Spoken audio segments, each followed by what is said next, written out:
Okay. Well, good afternoon, everyone. Thank you for joining.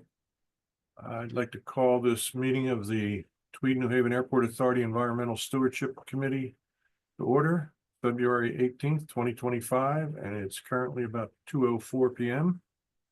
I'd like to ask for approval of the minutes from the previous meeting, December 17th. Motion. Rose, second. Right. Chuck will second. Okay. Thanks, Chuck. Okay. Any comments, questions? Hearing none, that's passed. Just some updates. Tom, you want to give us an update on the noise website, please? Sure. So we successfully rolled out the new noise page on our website. On the page, it includes more information on a number of the noise management and mitigation programs that we have. Everything from our residential sound insulation program to the portable noise monitors, and FAQ that talks a little bit more in depth about the voluntary flight restrictions and other issues related to aircraft and airport noise.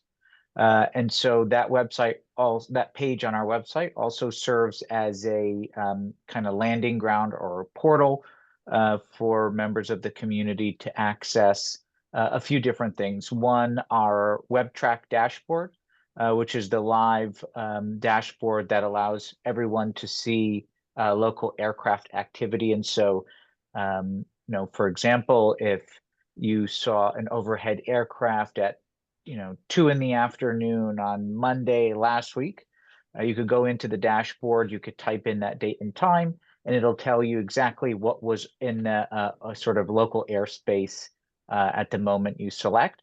And then part of that dashboard also includes our new portable noise monitors. And so we rolled out 2 portable noise monitors, one on the north end of the runway, one on the south end of the runway.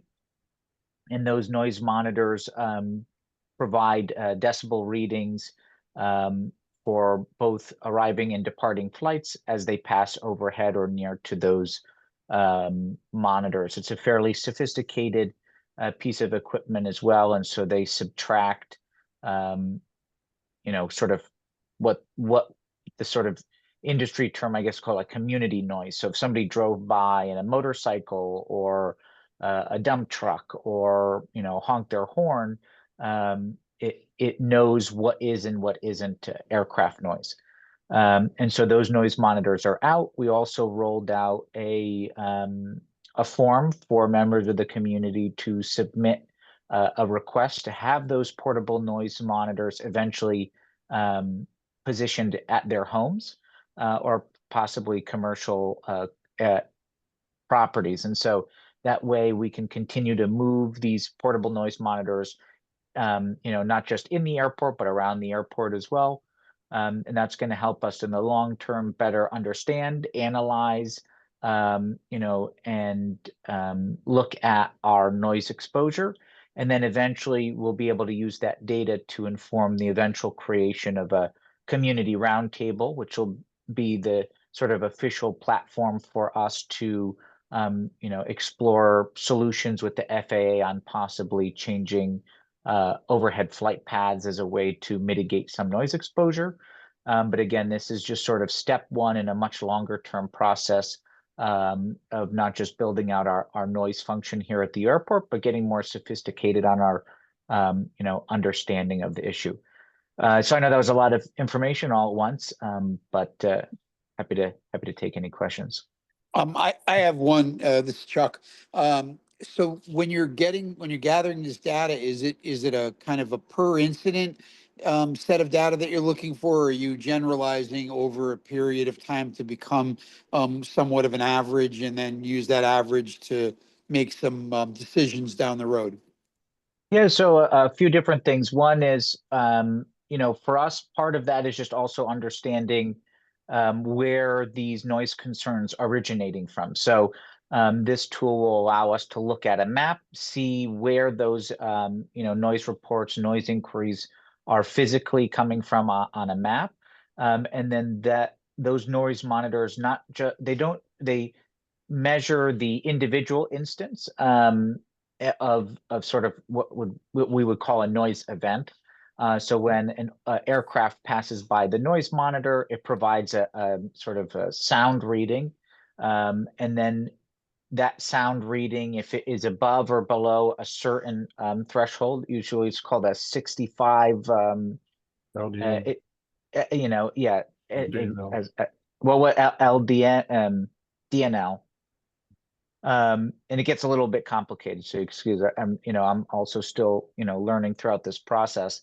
It becomes classified as a certain type of noise event, and then those, noise readings over time then get averaged out. And that's part of what informs some of our, not necessarily these portable noise monitors, but these noise readings, the way that they're measured, also have some, they get very specific. And so these portable noise monitors, and I'll report more on this at tomorrow's board meeting, we're going to look into it, provide a kind of overarching analysis to what that noise exposure has been, with where those noise monitors are currently over that period of time. And then what do those individual noise events look like as well? And how does that shape up against, what other noise events we might experience in our daily lives?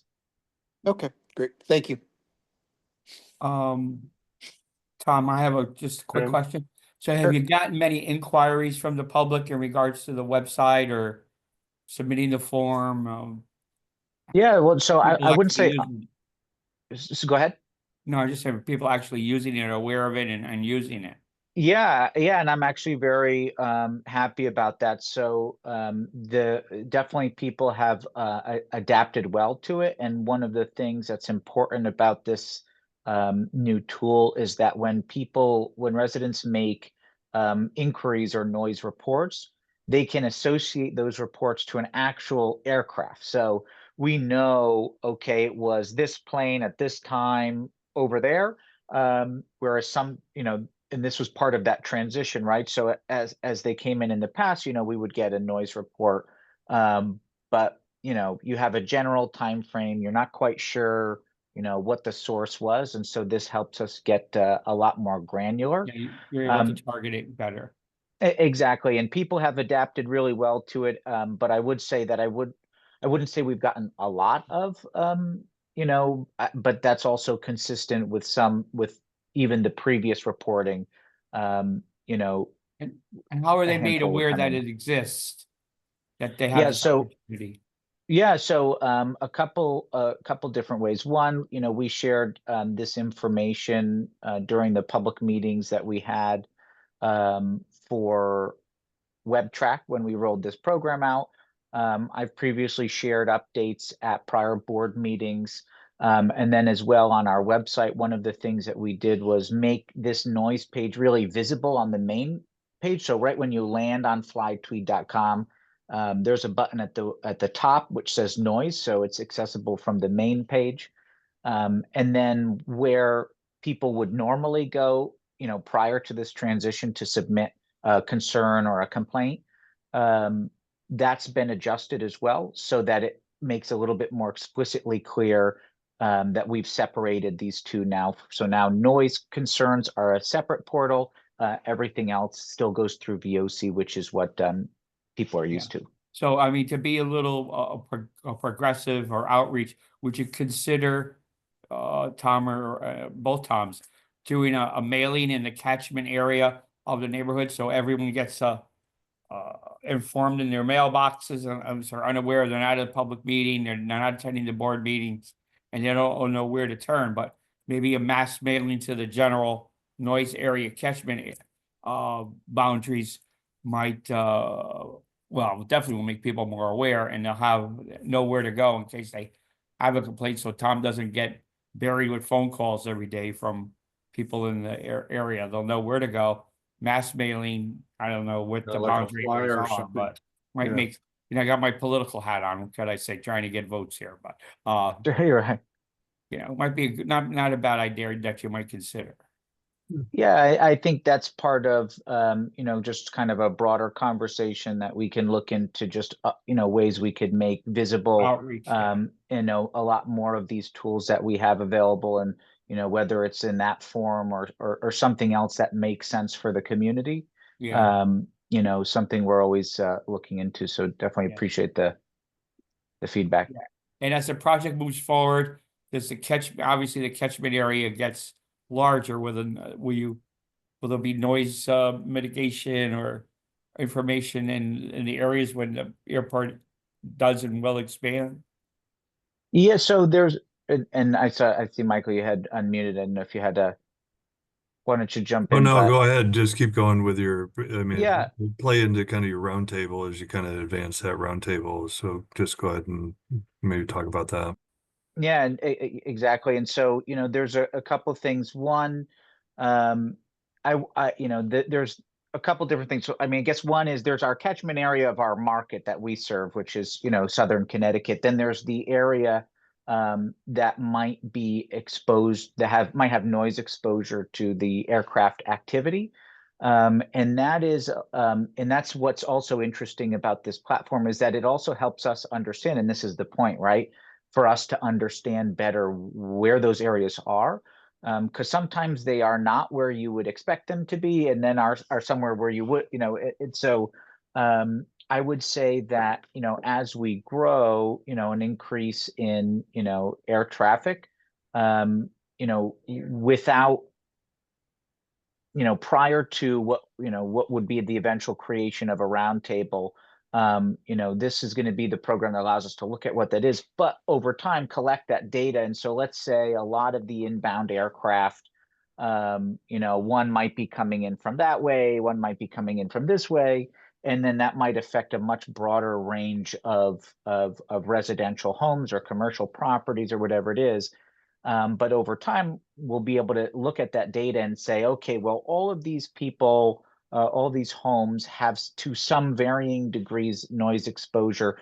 And then could we, through this roundtable, go to the FAA and say, hey, what can we do to maybe consolidate those flight paths? So instead of, them coming in from different directions, they can all kind of, and you'll forgive me, I don't have all my aviation lingo, but they'll all line up over here, and then they'll all follow that same exact pattern. path. Exactly. We've already got some Thank you, Tom. suggestions, and this will help inform that. It'll give us the data. We need to go to FAA and say, can we change this flight path or whatever? So that's going to help, I think, on the larger scale and a little further away from the airport. Closer into the airport is the next subject, and that's the sound insulation program and the mitigation we can do there. Are there any questions about the website before we move on? Thanks, Tom. You got it. So, and Ken, to your point, the sound insulation program, let me just give you a little background, current, and then future. So historically, there were 155 properties in the program that had 181 dwellings. So some properties may have, an apartment or two apartments or whatever. And the construction value to date is $7,745,537.97. So that's how much has been spent on the previous sound insulation programs. The current sound insulation program is using the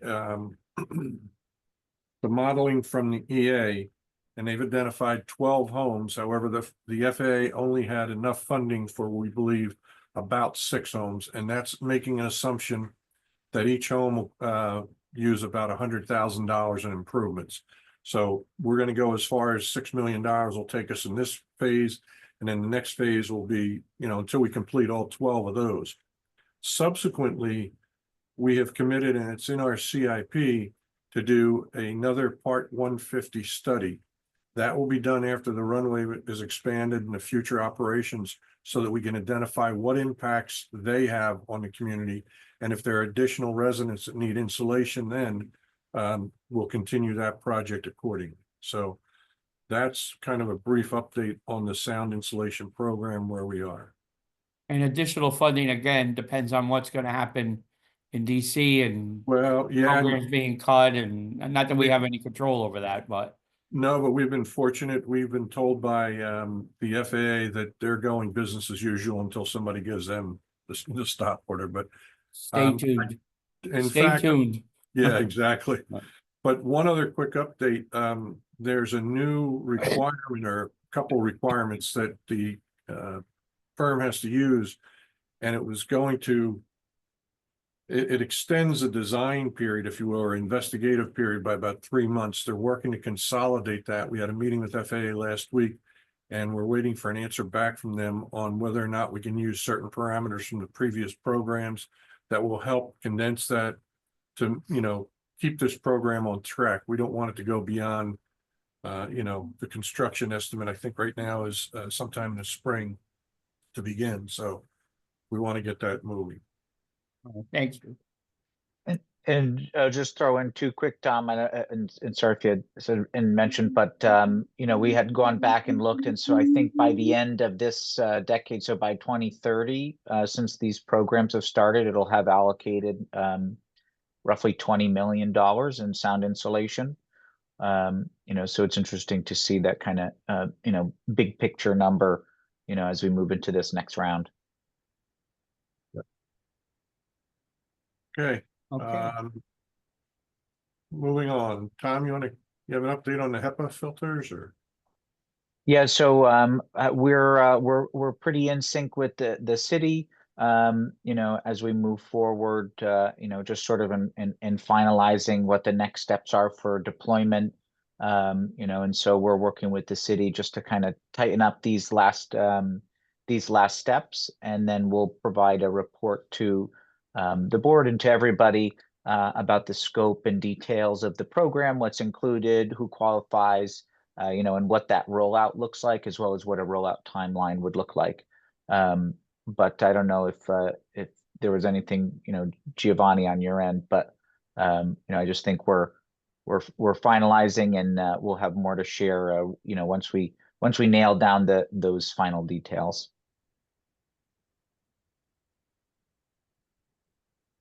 All right. Any questions on that? Thank you, Tom. Michael, you want to give us an update on Revo? Sure. So Revo, for just for everybody's benefit, is a company that is focused on hydrogen vehicles and hydrogen fueling for vehicles. So they we've been working with them for really probably the last couple of years to develop a model where you can have a test for hydrogen vehicles at an airport. And so they have a facility up in Mass where they kind of produce and bottle hydrogen. And so what we've agreed on, and I just signed on Friday a permit to go into the city, for a hydrogen, quote unquote, a fueling station here at the airport. So, in essence, what it is that it would be they would bottle the hydrogen, and if you think of it in kind of large, CO2 canisters, comes in these canisters as a dispensing. Then you load that canister into the dispensing unit. Here you fill the hydrogen vehicle. And then those canisters are collected and then taken back, and they just kind of keep going along that line. So the idea here is to have a hydrogen fueling station along with two, level 2 EV charging stations that would go at the over towards the entrance of Lot C. And so all of that's been pulled together into a permit that's going to be submitted to the city of New Haven. I signed it on Friday. Tom, it's probably coming to you, to go in, and then we would retrofit the shuttle buses, the 2 shuttle buses that we operate here for parking, retrofit those to be hydrogen, as well as add a hydrogen vehicle for airport use to again kind of test the model of a hydrogen as as an alternative fuel within the airport environment. So that's kind of how we progress that. It's been a work in progress, for a while. And we're excited to at least, get a permit into the city for consideration. And then we'll continue to take the next steps as we go along. So Great. Michael, are the hydrogen vehicles, is that the same level of emissions essentially as electric, or yeah, it's zero emissions, they're both right? zero So emission? yeah. So it's and there aren't a lot. I think Toyota has a commercial hydrogen vehicle. BMW has a hydrogen vehicle that's in test but is not available commercially yet. And then there's hydrogen, that you see at some city buses and in other Yeah. markets, there's buses and things like that run on hydrogen. So you've seen it more in kind of the buses versus passenger vehicles. But we'd retrofit the vehicles here, and the whole idea is, Tom, yeah, is to really get to kind of zero emissions and eliminate the emissions within an airport environment. So whether it be electric or hydrogen, and people have been betting on both for years. So we'll see. Well, So we're gonna see Tom seeing a BMW hydrogen yeah, vehicle. that's right. Yeah, right. Yeah, that's it. I know. Only way to go. Yeah. Beamer. All right, great, Michael, thank you. So we're submitting a permit and we have an estimated timeline? We're submitting a permit and then it goes into the city. And I think the big, the big piece is there's really no, one thing we just had to run to ground was fueling, the definition of kind of a fueling station. And the other, as you're aware of, and Giovanni and the rest of the group here, it's just, how do you mitigate these, related to, flood? So there was a whole plan that's gone into the permit that kind of talks about, mitigation related to flood or flood events, and kind of how to manage this. And then it'll go into the city but it'll be really the first, quote unquote hydrogen fueling station for them to consider as a permit. So, but it's, I read through the application in detail and it's pretty straightforward, but it's new. So I think we'll get some comments, from the city. It may take a little bit, but I don't have a timeline from them. Thank you. All right, any other comments, questions, thoughts? And then before you do, Rose, I just want to ask Milena to make a note on future agendas. We should have a standing item for open discussion or whatever. So thank you. Go ahead, Rose. Since Giovanni wasn't at the last meeting and you spoke on behalf of the traffic calming and rerouting up Burr to Townsend, I don't know if you spoke to anybody about our phone conversation where I said, why couldn't it be Woodward instead of Townsend? I know that everybody thinks that the traffic isn't going to be that bad around a school, but Giovanni, I know you have to be aware that the cars park on both sides of the street to pick up students and drop them off, and that stays like that for a while. And there's no reason why the traffic can't go down Woodward. It's still going to take people to I-95 north and south, and it won't go by the school. So I'd like that explained to me why people are stuck on Townsend. I forgot to mention that. I apologize, but Giovanni, I think you understand what. Yeah, no, I understand. Up So down, a few different thoughts, Rose, and thank you for the question. One is that the the way that the airport operations for arrivals in particular line up to the school operations, drop off in the morning does not have any arrivals that line up to it, and is somewhat unlikely to have arrivals in the future just because of the the schedules of the airlines and when the first flights in the mornings are from the other airports with destinations to New Haven. The Woodward Avenue is obviously a perfectly fine possibility for people to drive down. I think what we've done also in response to a lot of the comments about that is that we're actually putting a variable message sign at the roundabout directing people back to Fort Hale, the sort of the way that people are getting out now during dismissal times, so that 1:45 or whenever, I forget the exact times of the school, you would direct people back towards Fort Hale, and that's the preferred route because of school dismissal. So we think there'll be a high rate of compliance with that, with people coming out of the airport. People don't want to get caught up in school traffic.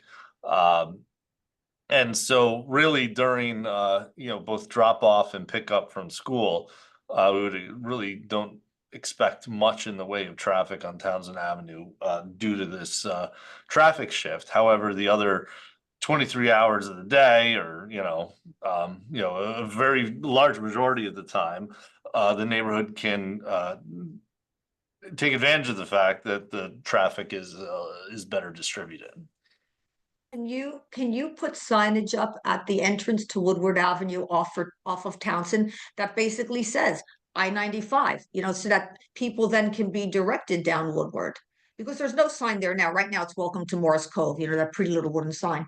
But why can't there be a sign there that, like on any place where you want people to head towards the highway, that points them there? Even, listen, I understand what you're saying. There's not a lot of conflict supposedly, and we don't know that yet until it happens.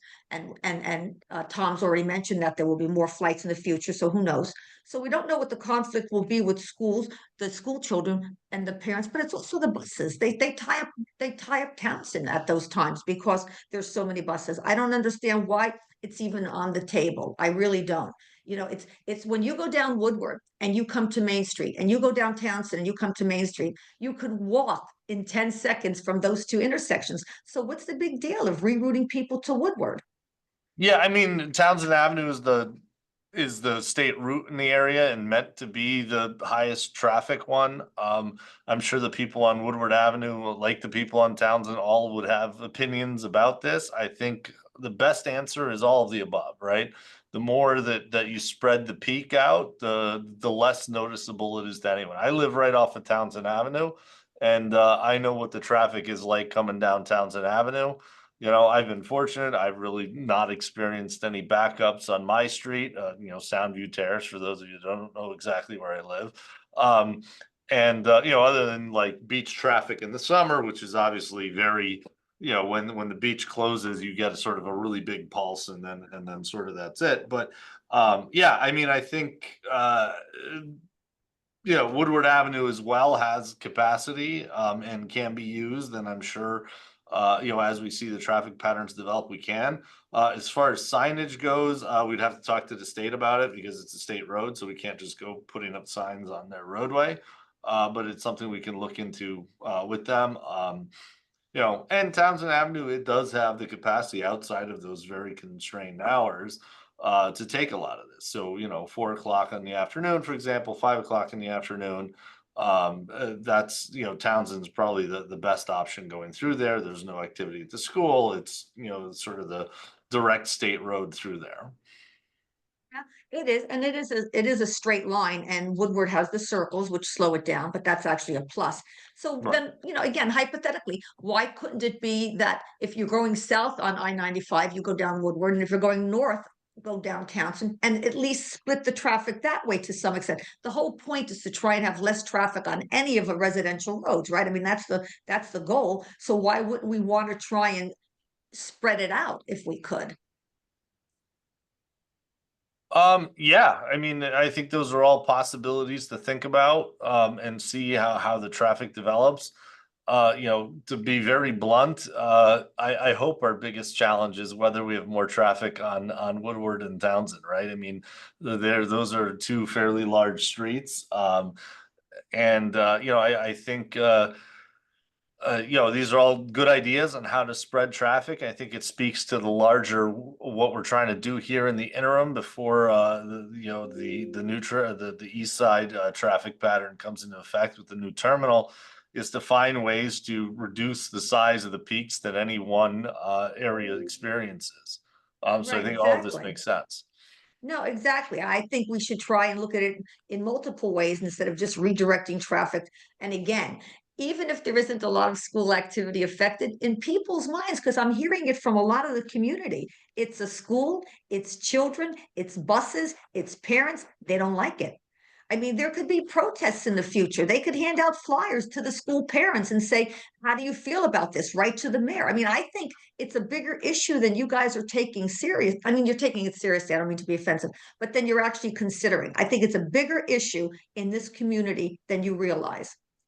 So that's all. I'm gonna let it No, go I mean, now I think because- we've heard from a bunch of people. We've written back to them. We've given them an explanation of, our plan to divert traffic, away from the school during this peak, drop off, well, pickup really, because drop off, we don't think is an issue or is unlikely to be one in the future as well because of how early in the morning it is, for arrivals. And I honestly have not heard back from anyone. I just wrote, all the people that wrote to us, we wrote them back with that.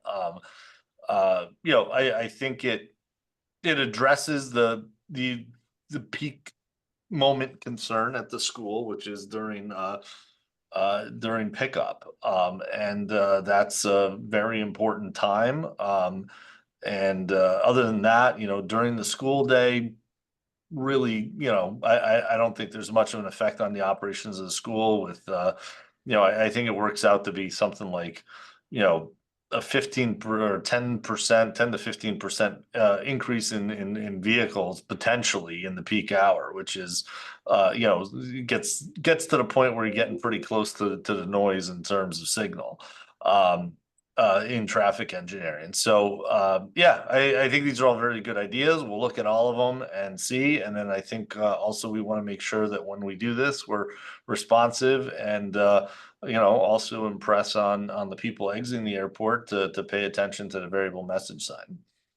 Right, I have one last question that now goes into the future. And when the terminal on the east side is built, and we still don't have any timetable for that, correct? Years from now, a year from All now? right, Michael, you wanna? Is Michael Jones still here? Yeah, he's on mute though. Yeah, sorry, I was trying to get off of mute. Sorry. No, Rose, just working through permitting with the state. So Right. we'll see Well, how long then- that takes. Then Giovanni, my next question would be, and it goes back to traffic calming.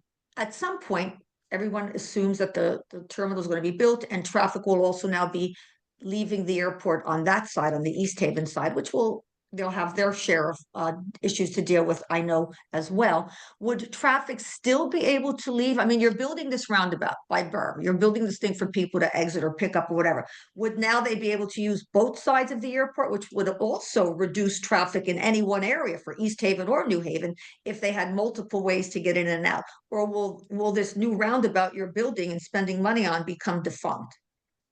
So the roundabout won't be defunct because I think it actually addresses a geometric problem at the intersections of Dean and Burr Street. That is, whether or not you have the airport, it's a very oddly shaped intersection. It'll improve the safety of that intersection. Even if the airport were to, disappear in a puff of smoke overnight, right?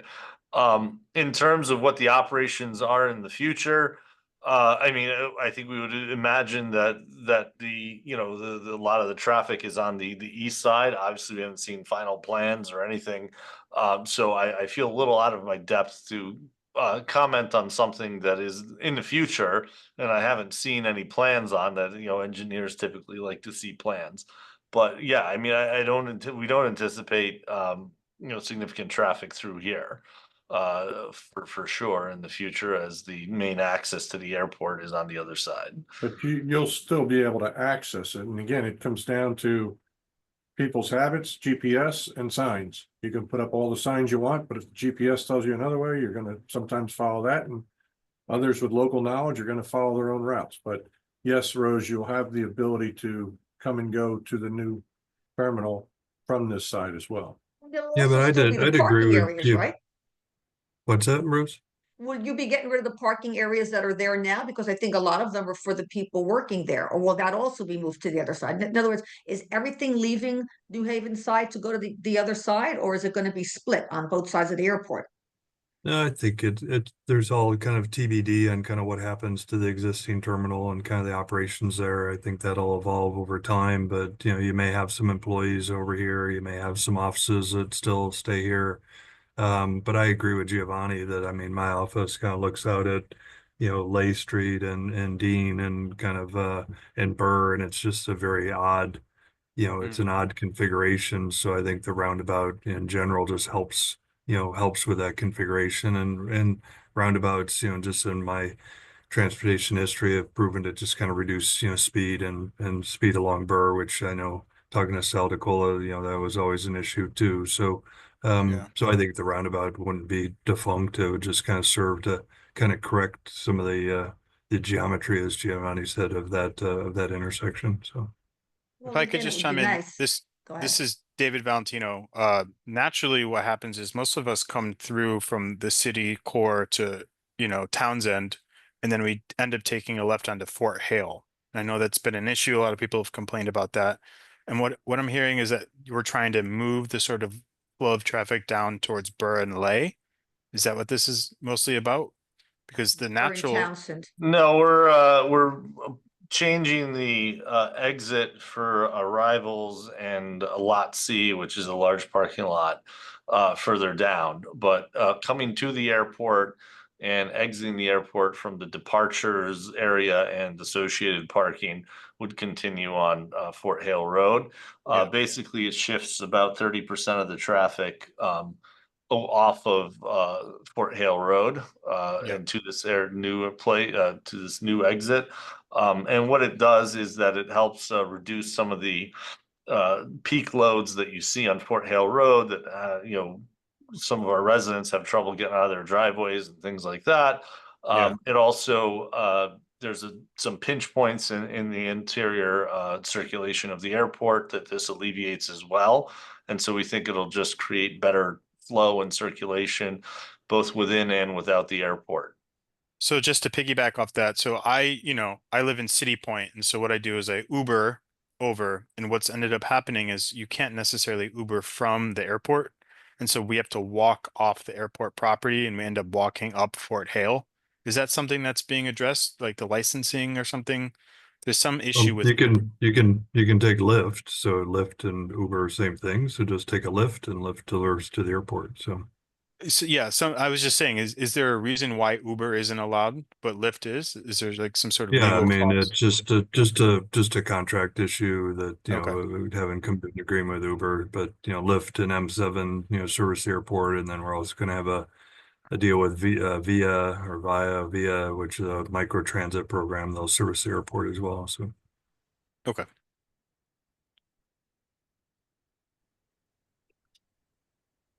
Anything else? Meeting. Comments, questions? Thank you all very much. Our next meeting will be tax day, April 15th. Is that correct? Oh, I'm April 18th. I thought it was the 15th. Stand by. Can we verify that? 15th is a Saturday. Oh, wait, I'm sorry, March, never mind, April. April Never mind. 15th, tax day. April We're gonna- 15th is a Tuesday. Yep, that's our next meeting at 2 p.m. and we'll send out the invites. Thank you all very much. Have a great rest of Motion the to day. close, Thank you. See y'all then. Motion to close, motion to. All right, moved. Rose, second. Anyone? David, thank you. Have a great day. All right, Take care. thank you. Everybody. Bye. Thank you.